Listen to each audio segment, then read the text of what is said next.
Hello everyone, this is part 50 of What If Naruto Had a Hug That Changed Everything, and I hope you guys enjoy this video and to like, to subscribe, to share, and check out the playlist, to see more comment down below.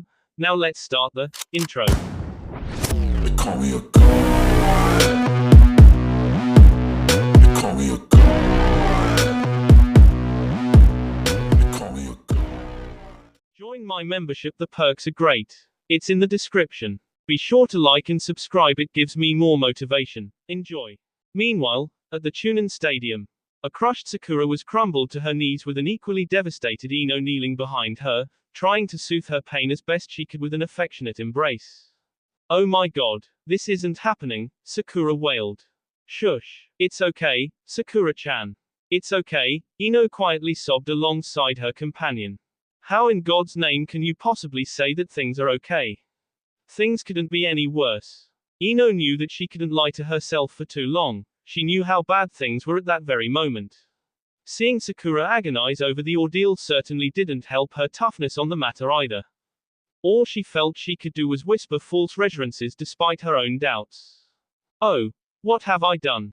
After all that we've been through together, it finally happened.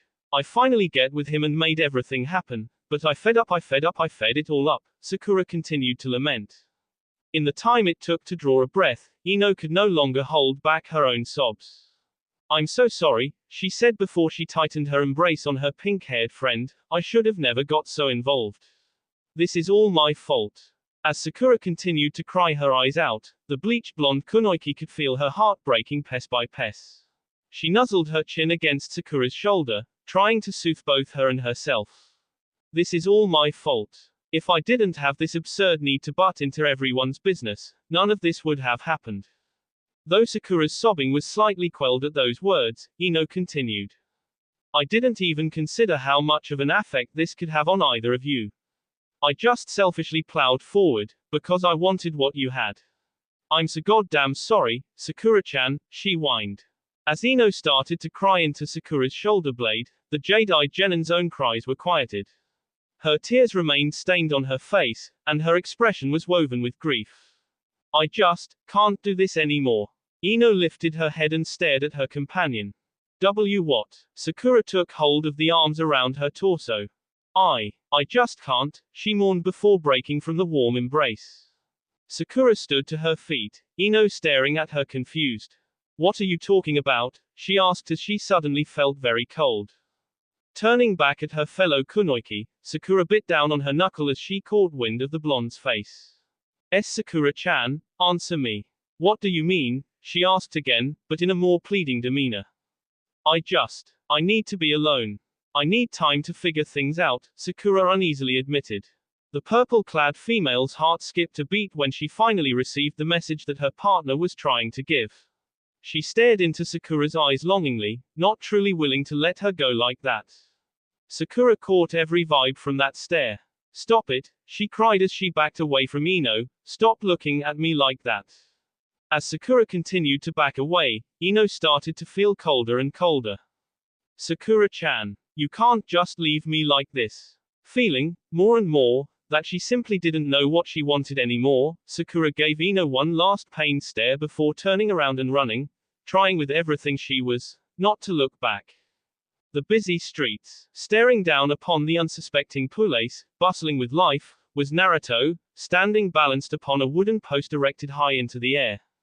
He heaved the odors of F in the air into his lungs and exhaled a rugged breath. His dilated eyes wildly gazed at all of the people carrying out their business, most of them working hard to repair the still damaged village. Without sparing a minute more, Naruto leaped off of the wooden post, savoring the feeling of wind surfing across his form. Landing upon the ground without a sound of any kind, Naruto was crouched as he stared up at the opportunities he had laid out before him. Acting without any visible rhyme or reason to his methods, the black-clad Genin stood up, posture as odd as ever, and marched through the busy streets, and no one suspected a thing. Not making any sort of eye contact at all, Naruto simply gave anyone in his way a gentle shove to go forth, unhindered. As he walked further, he came across the bidling he was looking for. A weapons shop. Without stopping, he walked inside. When he stepped through the bell-sped door, the store owner was alerted. Since he could see the door in plain sight from behind his counter, he was obviously not happy to see who entered his shop. You again. I thought I told you to never show your face around my property again, you little monster, the gray-haired man shouted. Once again, Naruto was completely deaf to the words thrown in his direction.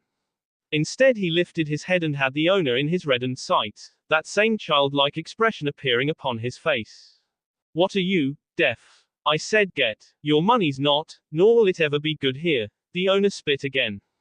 Much to the middle-aged man's surprise, the blonde genin simply marched down the aisle, instead of apologizing or trying to be polite in any way so he could buy something. Oh, so you're a tough guy, now, huh? The store owner said before turning around and taking a sturdy sword off of a platter on the wall behind him. Unfazed and unwavering, Naruto continued to march on with his unchanging expression. The store owner smiled as he just dared the unwanted guest to come closer, that is until he saw his eyes. What in God's name? That was about all he could muster before Naruto vanished from sight. Confused at this sudden action, the store owner peered around his shop in search of him, before a hand from behind slapped upon his end, and quite literally, sped out his tea. Hoisted into a sudden state utter confusion, the main store owner choked on his own inability to breathe as he lifted his hand to the space where his tea once was. His eyes rolled to the back of his head as he went into shock the very next instant. That's when Naruto grasped his head before flipping over him and the counter. Upon his landing he slammed the guy's head into the counter so hard, that his skull shifted shape and alignment. Smearing the owner's face onto the bloody counter, Naruto tilted his head as he noticed he was still holding his sword. Releasing the now misshapen head, the shaggy-haired boy took his wrist and pried the blade from his SGS. Now holding the sly weapon, he examined its length and sharpness. Deciding that the sword would do nicely, Naruto turned around and explored the other weapons in the shop. And he had a massive set of options. What could she possibly hope to gain from studying his organs? It doesn't make sense to me, Anko said as she walked alongside Kurenai through the busy streets. She did say that she wanted to find out any reason for his regenerative capabilities. Who knows, bringing his corpse here may be the key to everything, Kurenai responded. The fact that Kuro's rotting corpse was even miles away from civilization still made Anko uneasy.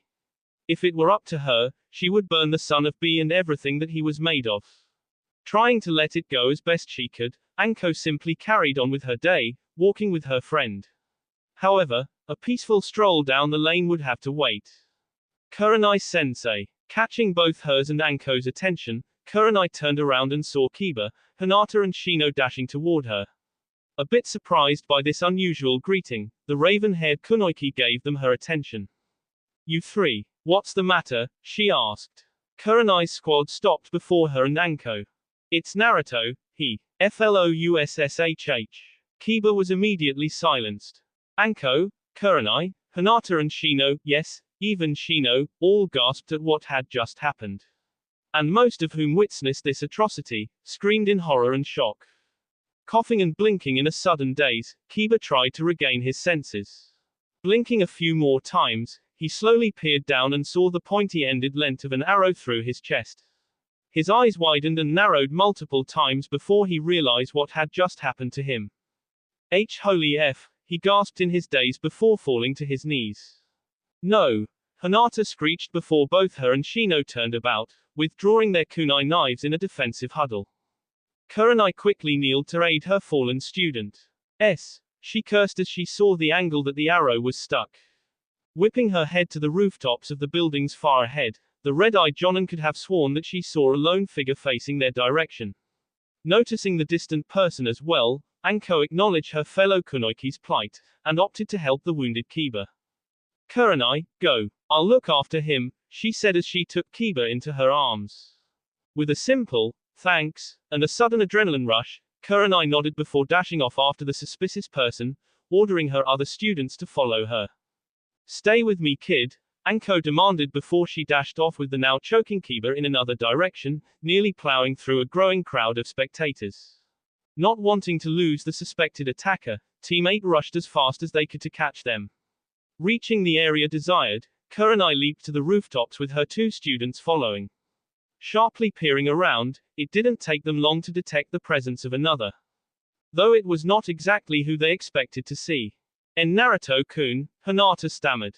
Upon closer inspection, all of them noticed that Naruto was absolutely decked out with weapons all about his person. A bandolier of kunai adored his torso, as did another of shuriken. His waist carried a belt that held sturdy carrying sacks of various different materials. Sheathed upon his side, was the sly blade he had taken from his first victim. A rather peculiar object in his hand set off more suspicion though. Kurenai's instincts started to act up as she put two and two together. What? No way, him, Kurenai thought. NN Naruto-kun. What are doing W with that bow, A and all of those weapons? Hinata questioned, as she was in a great deal of confusion and fear. With the said blonde's back turned to them, he wasn't even aware of their presence, he simply stared down upon the huddled crowd of unsuspecting people from far and below. Studying the boy's person, Kurenai hardened her focus as she cautiously stepped forward, an action that was caught on Naruto's radar. Disheartedly turning to the source of the disturbance, the blackened-eyed genin stared at them all with that same, eerily childlike expression. Stopping in her tracks, Kurenai became nervous as she saw the blonde's abnormally dilated eyes. Impassive and unreadable, Naruto replaced the bow upon his back and fell into his odd posture again. Centering all of his attention toward the one closest to him, Naruto stared into Kurenai's eyes. Growing on edge each passing second, the white-clad jonin decided to test her theory. "Naruto, what are you doing here?" she asked with a certain edge to her voice. The only response she received was that same vacant shell of an expression, something that she found somewhat irksome. Taking the action at her own risk, Kurenai steadily approached the boy. Both confused at this whole ordeal, Hinata and Shino waited patiently and observed everything, mentally preparing themselves for anything. "Kurenai, get away from him." Instinct took over, as Kurenai leaped away from Naruto, right when he lunged for her tea. Not able to leap far enough to escape, she would have been bounced, had it not been for Kakashi's intervention. The silver-haired jonin knocked Naruto away and stood his ground before his fellow shinobi. "Are you three all right?" Kakashi asked as he stared at Naruto. Shooting to his feet with a suddenly mouse expression on his face, Naruto placed his hand unto his kunai bandolier as he growled beastly at the two jonin. Sensing every trace of the intent, Kakashi and Kurenai were in no position to take things lightly at this point. "You two get out of here, right now," Kurenai strictly commanded. Simultaneously shooting their sensei a look of surprise, Hinata and Shino both glanced at each other, and then back at her. "That's an order." Taking note of Kurenai's serious tone, both genin took heed, and Shino left the scene. Hinata on the other hand, hesitated for obvious reasons. Still slightly dazed about the fact that her longtime crush had viciously attacked her teacher in cold blood, she was very distraught at that very moment, wondering to herself how, and why he would do such a thing. "Naruto-kun, whwa," Hinata whispered. "Hinata." That commanding shout snapped the young Hyuga heiress out of her daze, and she quickly left the scene as Shino did. Now alone with the twisted Naruto, Kakashi and Kurenai gauged their unusual situation. "Kakashi-kun, what do you think's wrong with him?" Observing the features on Naruto's face, Kakashi couldn't really answer that question with any sort of accuracy. The first time he had seen him in a cubified state, he had never forgotten his features, remembering, quite vividly, all of the traditional merits. What was throwing him off the most, were the severely dilated eyes. "I don't know, but we have to put a stop to this before he causes a widespread panic." With two new targets in his blood-red sights, Naruto withdrew 3 kunai from his bandolier and held them between the joints of his fingers. "Leave me be," he whispered before back-flipping off of the building he stood on. Taken by surprise of this action, the two jonin ran to the edge and saw the young genin land upon the ground, right in the center of an unsuspecting crowd. If that wasn't bad enough, then watching him through the body of an innocent bystander definitely was. "Okay, that's it. We gotta take him down," Kakashi said before he and Kurenai jumped off the building as well. By the time they arrived, Naruto had already cleaned through another unfortunate soul, triggering a most unsettling uproar of fear from the surrounding crowd. "Naruto, stop this," Kurenai cried out. Answering the call in the completely opposite fashion, Naruto reached into one of his carrying sacks and pulled out a large time-fixed explosive. Activating it, he tossed it into the air with a grim smile just before he disappeared out of sight. Kurenai dashed forward and leaped to the air in an attempt to stop the bomb, while Kakashi formed the proper hand seals to shield the crowd from any harm. However, Kurenai was completely caught off guard when she reached the bomb, as an arrow came hurtling at it. Making inevitable contact, the bomb exploded before its designated time, sending the raven-haired female soaring through the air in a smoldering heap. Oh, no! Kakashi gasped before jumping up and catching the other nin. The masked man landing safely and quickly assessed Kurenai's condition, noticing that she had suffered grave burns and gashes on her face and chest, coughing and heaving irregular breaths as her eyes wildly trailed in every direction. When Kakashi's sensitive ears picked up a distinct whistling noise, he whirled around and effortlessly caught another arrow aimed at the both of them, noticing Naruto standing upon a nearby balcony. The blonde's nostrils flared as he sighed at his failure. Though he still couldn't grasp why this was happening, Kakashi knew that he would have to pull out the stops if he was gonna put an end to Naruto's sudden spree of chaos. XD. Rising to his feet and lifting his hand to his headband, Kakashi finally unveiled his infamous Sharingan. He stared above at his young student, and his Sharingan eye began to spin. As he peered at Naruto, he searched. He didn't quite understand what he was searching for, but he was sure he would know when he found it. And then he did. What? No. How can this be? Kakashi trembled. Naruto continued to stare down at his sensei, his head lazily tilted back and forth, able to smell the overpowering odor of uncleaved F throughout the village. The sensation on its own slowly drove him mad. Kakashi, on the other hand, thought that he was going mad as he saw what he was looking for in Naruto. Now completely aware of what he was up against, the wary Jonin, as discreetly as possible, reached to the rear of his shinobi vest, and flipped the back pocket open. A radio comm was safely stashed inside, and he pushed the red button, you know, the button you're not usually supposed to push. Play song 5 on profile. Konoha Hospital. Practically bursting from the hospital doors, Anko made the fastest track back to the action that she was surely missing. Once she was informed that the gravely injured Kiba was sliced, she hightailed it right out of there. If Kiba's unfortunate mishap was any indication, then there was an unwanted guest inside Konoha. Or so it seemed. I hope Kurenai's gotten to the bottom of this, the purple-haired Kunoiki thought to herself. As she effortlessly scaled the buildings to cover more ground, a sudden beeping noise sounded from within her trench coat. Reaching within her pockets, Anko pulled out a small communication device. When she saw the ominous red light blinking on and off, her blood ran cold. What the hell? A code red? She whispered with dread. We haven't had a code red since. But that's impossible, unless. With an overwhelming but temporary sense of fright welling up inside of her, Anko doubled her speed, as she put the earpiece to her ear. Before she could even utter a single word, Anko heard Kakashi's voice from the other end. She silently listened. Any and all Jonin still within the village boundaries, report to my location immediately for a code red situation. I repeat, code red situation. Target is extremely hostile. Contact imminent. Knowing that she hadn't a moment more to waste, Anko took great heed and picked up her pace. Though she simply had to ask herself, what could have possibly slipped underneath all of their noses? For a code red threat to present itself in a matter of moments. Anko, came a familiar voice from the distance. Turning to her side, the snake mistress saw none other than Miyato Guy trekking in the same direction that she was. Instantly appearing by her side, Guy scaled the buildings with the special Jonin. Guy, have you heard? She asked. Yeah, I did. What in God's name do ya think could have gotten Kakashi sounding that spooked? That's just not like him. We'll find out soon enough, but we'd better step on. If it's as bad as it seems, we'd better stop Jorin and go, Anko said. Acting upon those words, both shinobi picked up their speed even more to aid Kakashi.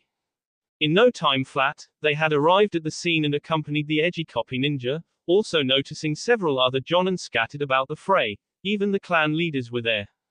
As Anko and Guy edged closer to Kakashi, they both noticed a mildly charred Kurenai, laying unconscious on the ground beneath him. Holy s. Who could have? Anko stammered before focusing on Kakashi, who was still staring into space, as far as they could tell. Finally deciding to see what got Kakashi so shook up, all eyes glued onto the center of attention. They were all immediately alerted when they saw Naruto staring back down at Kakashi with weapons up the wazoo. Kakashi, what's going on? Why is Naruto? Where are the rest of the Jonin? The silver-haired Jonin interjected. They're all on missions. You remember the protocol, don't you? She asked. Kakashi harbored a vexed expression underneath his mask. This won't cut it. We need every thread of experience we can get, he nearly shouted. Anko and Guy both looked back up at Naruto again. Wait, you don't mean? Don't tell me this is what I think it is, Guy dreadfully suggested. It isn't Kyuubi, Kakashi informed. The other two Jonin gave Kakashi the classic, WTF, look before staring at Naruto more closely. They finally noticed his inhumanely dilated eyes. But when a hellishly familiar flux of intent radiated throughout the area, they withdrew their weapons. Anko, in particular, was on the steepest edge. What the hell was that? Guy shouted. Kakashi's eyes narrowed. You don't recognize it, Guy. Try a little harder. The bushy-browed Jonin did just that as he street USD the twisted Naruto further. Once again, that incomprehensible wave intent rushed through the air. After that, it didn't take long for Guy to realize what was going on. That's impossible, Tsunade-sama said that. What the hell's going on here? Why is he disguised as Naruto? He asked. Anko, wanting to hear an answer to this as well, awaited Kakashi's response. But all they received was silence, thus they had to perceive the worst. It's not a disguise, is it, Kakashi? Anko said out of the blue. Quote. I don't know why, but somehow he has a powerful influence upon Naruto's actions. All he can see are victims, Kakashi said with a certain level of disdain in his voice. Kuro. What have you done to my student, you bastard? But, how can that be? We saw his body during the autopsy. What manner of trickery is this?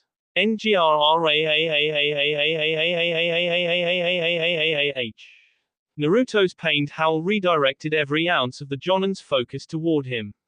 The pain that surged through the TD boy's head showed, as he forcefully gripped upon it. He fell to his knees and wreathed. What do you want from me? Gah! Naruto roared. Naruto, Kakashi whispered through his hidden dread. As spontaneously as it started, Naruto's howls were silenced as he held his no longer aching head. Rising to his feet with his face twitching uncontrollably, the blackened-eyed Jinchuriki slowly twisted his sight toward the direction of a certain building. Obey your master. Quote. Hi. Upon that, Naruto abruptly threw up the cage Bushin hand seal, and along came the clones, loads of them. Crap. Anko mumbled as she saw the sheer size of the group of cage Bushin that burst into existence, scattered about the area in 100-yard radius. Surrounded and completely outnumbered, every Jonin that was present prepared for battle against one of the last persons they desired as a foe. Every one of the clones harbored the same eerie expression on their faces, and they all awaited commands from the one who summoned them. And it was quite simple. Naruto said in a S-pan tone. With a simultaneous and strangely inhuman screech from the lot of them, the clones scattered about, searching for anyone and everyone they could find, and it was a crowded day.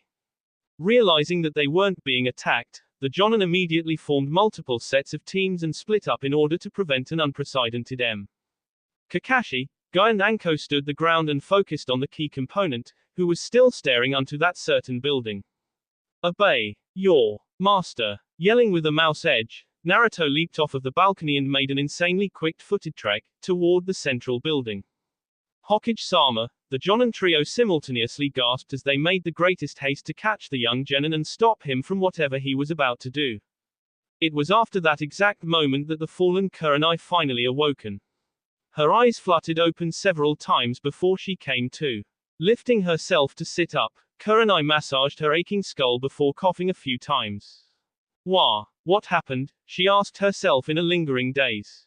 When the memory of Naruto's mysterious behavior surfed back into her mind, she frowned deeply. Staggering to her feet, Kurenai realized that she was still injured from her previous encounter, but she ignored the liability as she assessed her situation, and the first order of business was finding everyone. But that would have to wait. The raven-haired female's senses were assaulted by the sudden outcry of several screams and blood-chilling atrocities. From every direction, she could hear the distant screams of her people echo throughout Konoha. Though this phenomena frightened her to some degree, her duties to her village came first. Kurenai steeled her wool and sped off to the closest source of the bloody screams. Meanwhile, at Nekoshi's frozen wasteland, hurtling through the air like a well-polished dart, Nekoshi collided headfirst into one of the icebergs of the Arctic domain. Still and silent for a time, the white-haired warrior pulled himself out of the icy rubble and shook himself to clear his head. For God's sake, woman! Is this how you treat everyone you know? He shouted right before Sunid's vengeful fist drove into the side of his face, thus grinding his head into the thick sheet of ice. It wouldn't take a world-renowned genius to understand that Sunid was beyond pissed. So blinded with anger, in fact, that the punches she held back from Nekoshi for all of those years, had finally come to the surface. How dare you? Sunid hissed as she pulled her old student out of foster child's head out of the ice. How dare you show your face back here, after everything you've done? Holding his arms up defensively, Nekoshi displayed his unmatched audacity and smiled at the situation. Come on, Kar-san. Give ol' Neko a break. Sunid's teeth clinged greatly as she heard him say that. With a furious roar, she shot to her feet and dropped her foot upon Nekoshi's face, causing a ripple of sheer magnitude expand outward. Shut up. Don't you call me that, she howled before stomping upon his face again. Don't you ever call me that. Nekoshi just laid there, unmoving for another brief period before twitching back to life again. With any possible expression impossible to keep normally, he simply squiggled his face muscles against the bottom of Sunid's sandal, and laughed. At first, the blonde goddime was certain that she was just hearing things, but in no time flat, she was fully aware that the heap of F beneath her, was indeed laughing. Feeling her rage begin to overboil, Sunid started to shake as her balled fist tightened so much, she inadvertently drew blood from her palms. Not that she was in any disposition to notice. Lifting her foot off of Nekoshi's face, she fell to her knees and straddle-pinned him to the frozen ground. Taking the collar of his color-altered Akatsuki coat, she pulled his head from out of the faulty indent that was formed. Just noticing that she had long since knocked off his sunglasses, she stared at his bruised and beaten face as he shut his eyes in laughter. Still the same, aren't ya? He. Trying to beat some sense into me, as always, Nekoshi continued to laugh. Sunid could steadily feel any and all hope of seeing the Nekoshi she had raised out of the cold hard shell that she was beating the crap out of, start to fade away. Everything. You threw everything you ever had away, Nekoshi. And for what? She roared before slamming her mighty fist into his face again. For power. For glory. What could possibly possess you to alienate yourself from your roots? Tell me. Spitting out a glob of blood from his mouth, Nekoshi turned his head to face Sunid directly, and opened his eyes. The hazel-eyed Sanin gasped in complete shock. Quote. Liberation, Nekoshi whispered. Seeing the completely black eyeballs of her former student sent shivers up and down Sunid's spine. She peered into them, not really certain if what she was seeing was entirely true. Those eyes, she stammered. Ha, and you had no idea, did you? You had no idea who, or what I truly was, but he did. He took everything I ever was and broke me. Scratch that, he shattered me into a million pieces. His teachings and philosophies had sunk into my soul and nearly drove me insane. But behind all of the blood I spilled under his hellish wing, laid the true cause of it all. And thanks to him, I have finally reached my full potential as a true warrior, thus awakening my dujutsu, no longer held down to the rag and tag nindos of the shinobi world. Sunid heard every one of those words loud and clear, and they all cut deeper than any blade ever could. He was lost. The Nekoshi that she had raised for 18 years had sold his soul to darkness. No, I don't believe you, Sunid whispered, nearly choked by her grief. I don't believe you, Nekoshi, not even for a moment. You had everything you could ever want at Konoha, and you can sit here and tell all of this bulls to my face. The grounded man scoffed boldly. Bulls, you say? Bulls? Really? Well then, I suppose you think what Naruto is going through right now is bulls too.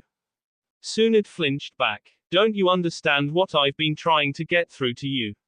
The level of madness that consumes the boy is beyond words, and you wish to keep him here, instead of allowing his liberation to surface. That is not what a true leader does. Shut up, Sunid barked, don't you dare lecture me. You, a person who's long since abandoned and betrayed his people for nothing, has no right to gasp.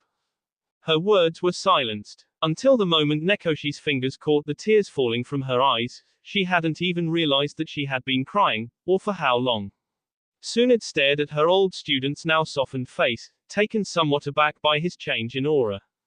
Ka-san, you have to let him go. If not for Konoha's sake, then do it for him, Nekoshi said with an uncharacteristically mellow. Tsunade's face hardened as she slapped his hand away. Don't you touch me, you bastard. Even she could hear the weakening in her voice. Though she now tried to hold her tears back, it only made her resolve falter.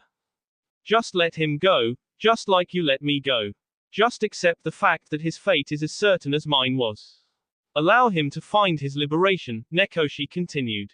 Shut up, Nekoshi. Release him from the torment of his life. Are you so cruel that you won't allow him to break the shackles that keep him locked in the cage of his own hell? I said shut up. Quote. You have the nerve. You have the nerve to show your face to me without so much as a hint of remorse, any showmanship of redemption. You have the nerve to talk to me like you still love me as mother, and you're calling me cruel. Don't you dare talk to me this way. Though her efforts to keep her emotions in check were resilient, she felt as though her heart imploded as Nekoshi deactivated his dojutsu. The horizontal line upon both of his eyes parted to abolish the black upon them, and his true eyes, those sharp and beautiful silver eyes that Tsunade recognized him for, were revealed. Stop looking at me, she said with a quaking tone. Stop it, I said. You have to let him go, Nekoshi persisted. You'll thank yourself in the morning when you do, just as I'm sure you did when you let me go. But I didn't, Nekoshi, Tsunade lamented. The warrior grew silent, and watched Tsunade's tears fall with full force, no longer hiding her heartbreak.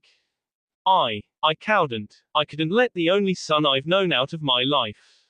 I couldn't accept the fact that I let that mother bear take you away from me, she cried.